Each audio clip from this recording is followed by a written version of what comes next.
Today, April 4th, 1692, in the Salem witch trials, several testimonies are recorded and complaints are filed against two of the more recent witchcraft suspects. We're covering it all today in Salem Witch Trials Daily, and I'm Josh Hutchinson. Sarah has the day off.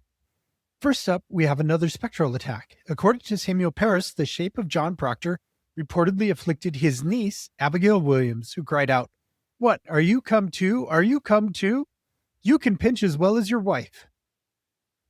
Thomas Boarman was deposed against Rachel Clinton. He said that some women of worth and quality desired me to acquaint the 7 men that Rachel Clinton was a great disturbance unto them in the meetinghouse, in hunching, that is, pushing, them with her elbow as they went by her.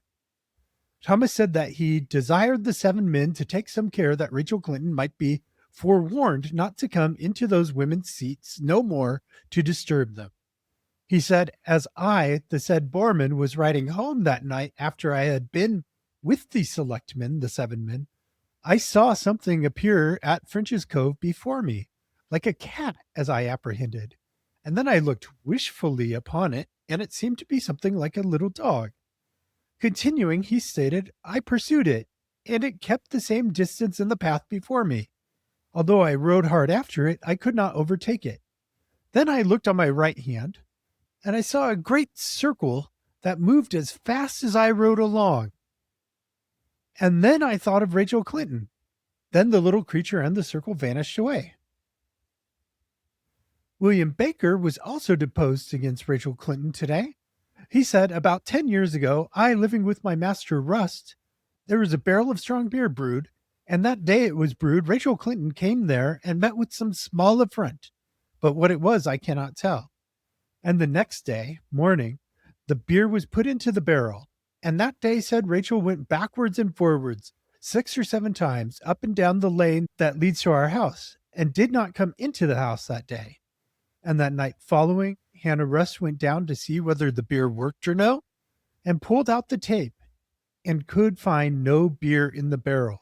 And she called us, that is, the 4 of the house besides me or with me. And I saw that there was no beer in the barrel, neither was there any appearance of wet upon the floor. And presently after we filled the barrel with water, and it was in a night and day, and did not leak any out of it, as we could see. And after that our folk brewed another barrel of beer, and put it in the same barrel, and it did not leak at all after that.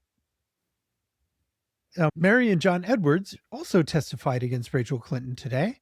According to Mary, on December 27th, 1691, so about 4 months ago, Rachel Clinton visited their home and earnestly pleaded with Mary to find room in her house for Rachel to stay there. Mary told Rachel she just didn't have space to accommodate her. Therefore, Rachel must rest herself contented. Mary testified that she was making some blood puddings at that time, and Rachel sat by the fire and begged Mary to give her some pudding. But Mary said, how can you have any pudding if you don't eat your meat? Or maybe that's Pink Floyd. Anyway, Rachel said blood pudding was very good food, and she loved it so much. So Mary reluctantly gave the impoverished woman a bit of pudding, which she received very scornfully, and quickly after rose up out of her seat and went away muttering. But what she said, Mary could not tell. Come to the end of January, and 9 8-week-old pigs belonging to the Edwardses were taken suddenly. 5 of them died.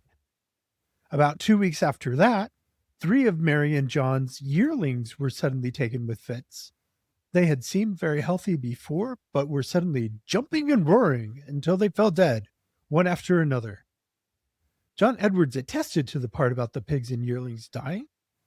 And Mary Edwards further said that she heard her children ask Rachel Clinton how her hands came to be scratched and swollen. She told them that she had 2 or 3 roguish cats who would scratch her hand when she put it down. James Fuller Jr. was also deposed against Rachel Clinton and said that a couple of weeks ago, on or about March 18th at 9 or 10 o'clock at night, he was telling Goodman Perry how his sister, Mary Fuller, and Mary Thorne were taken strangely the night before. Rachel Clinton waltzed into the house and sat by the fireside. James asked her what she was doing paying him a visit so late at night, and Rachel said she wanted to know what lies James and his friends were telling about her. While James explained that he hadn't told any lies about Rachel, his uncle's servant ran in to tell him that his cousin, Betty Fuller, had died. Rachel Clinton immediately ran out the door and disappeared into the night, though the sky was clear and the moonlight was very bright, according to James's report. James Fuller Jr. ran to his uncle Joseph Fuller's house and found Betty Fuller lying apparently dead. He helped carry her inside and watched over her for about 3 or 4 hours before she moved. Betty claimed she had seen something beastly stand up at the corner of the shop, but it was shadowy. She had gone to investigate and saw something looking so basely, that is meanly or evilly, so it's glaring at her. It just scared the heck out of her and she ran away.